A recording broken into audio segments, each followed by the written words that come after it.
Welcome to Thoughts Can Change Your Life with me, Reverend Lee. So I asked the question this morning, how numb am I? And I asked the question in the way I did so that you can ask the question, how numb are you? The world is an interesting place right now. Last night, Jean and I went to a fundraiser for one of our two favorite charities, the Sankara Eye Foundation. And there were about 500 people there. It was a beautiful ceremony. It was at the Hyatt Regency in Frisco, Texas, at Stonebriar Mall. And Jean and I, we left early. We left about 8:30 because I have to do a service today. And I choose to do a service today. And when we're leaving, we were told we could not go out. We could not go to our car. And the reason being is that they believe there was an active shooter in the mall. The mall's connected to the hotel. And so we were there for well over an hour while many police officers carrying assault rifles went through the mall. Now, what happened with us was about 5 hours, maybe 5 hours earlier, there was a mass shooting maybe 10 miles away in Allen, where 9 people were killed and so many others wounded. So I started asking the question, how have we become so numb? And I watched people's reactions that were around me. How have we become so numb to the miracle that life is? How have we become so disconnected to life, to each other, to love? How have we become so disconnected that we see the illusion as the truth and not the truth that love is all?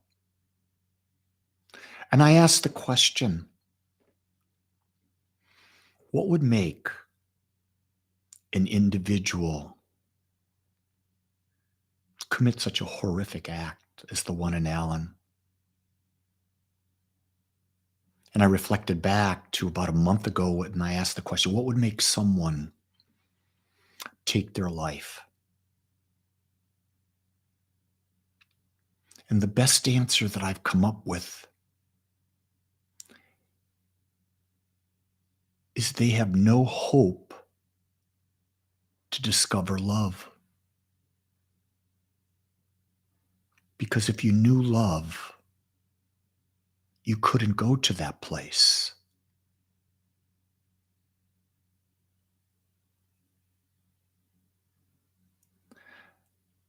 So the question I ask you, if you're listening to me, we're a community.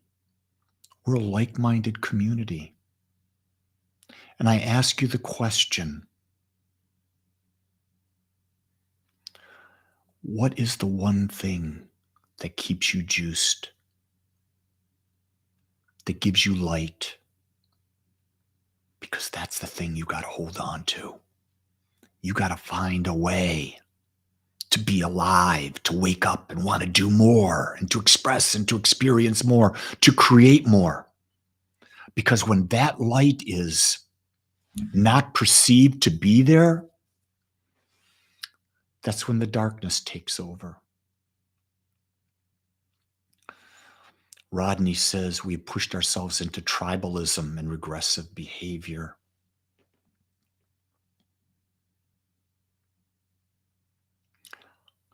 It was fascinating. There were a group of firemen that were staying at the hotel, retired firemen from New York City, that were there for a charity event. And I got to chatting with them. And they asked me what I did. And I said, I'm a spiritual teacher. And they said, well, what do you teach? And I told them. And I told them that everything I taught was how to better self-love through conscious living. And it hit me as I said that. What's happening in the world is that we're no longer consciously living. We're unconsciously living by habits, and they're habits centered on fear. What is fear the opposite of? Love. Now, if you're asking me, do I have an answer to what's happening? I don't. People say, well, do you believe in gun control? Do you believe that these people are mentally ill? I do say they're mentally ill.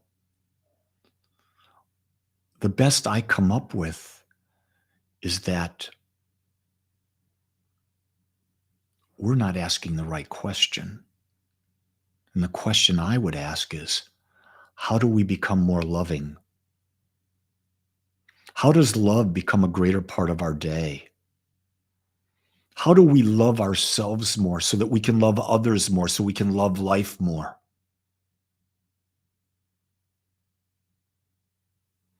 I come back to something that I've learned, that everything that happens to us is for the purpose of making us more aware.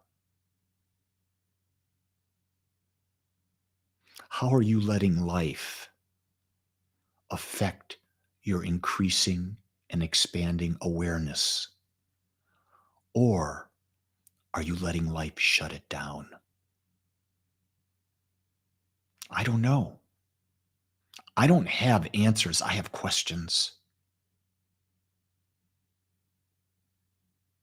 Here's something I did last night as I lied in bed next to my wife, is I just within my mind was so grateful to have her as my partner. So grateful to have my three sons and my granddaughter. So grateful to have a sister. So grateful to have friends. So grateful to have a community.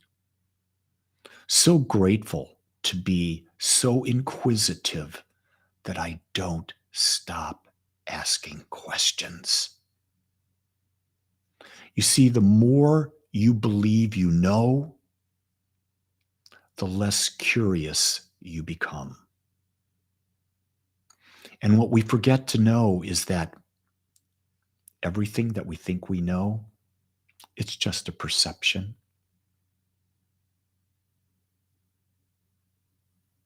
Wouldn't it be great if we could perceive that we're worthy of love? And as we're worthy of love, we treat everyone else as someone worthy of love? Would that start to increase the light?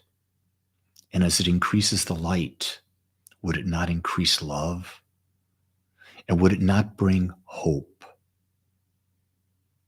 to people who are in deep, deep, deep despair? Hope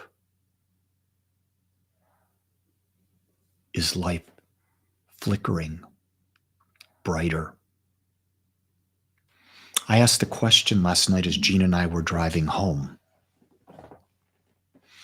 If there wasn't COVID, if we weren't isolated, locked down, divided, would the world be much different now? I think COVID accelerated whatever the trend was that was going on. But I truly believe in my heart that we've forgotten love. We become too materialistic. We accept that greed is okay. We no longer believe in personal responsibility and holding people responsible for their actions. We no longer hold ourselves responsible for our actions that create our experience. We blame others. Isn't it time we stop blaming and start being love and creating love and surrounding ourselves with people that love?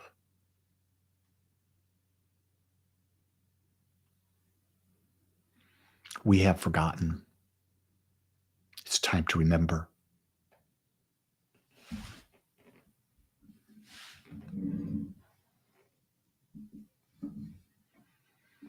It's interesting, when I said that, my computer screen went completely blank. Maybe that's what we need to do, is to pause today and remember that you are love, and that love has chosen to express as you. I didn't give you any answers today because I don't have them. I just have a lot of questions. But what I will do today is I will try to be the greatest expression of love I can be. I invite you to join me. Make it a great day. Aloha.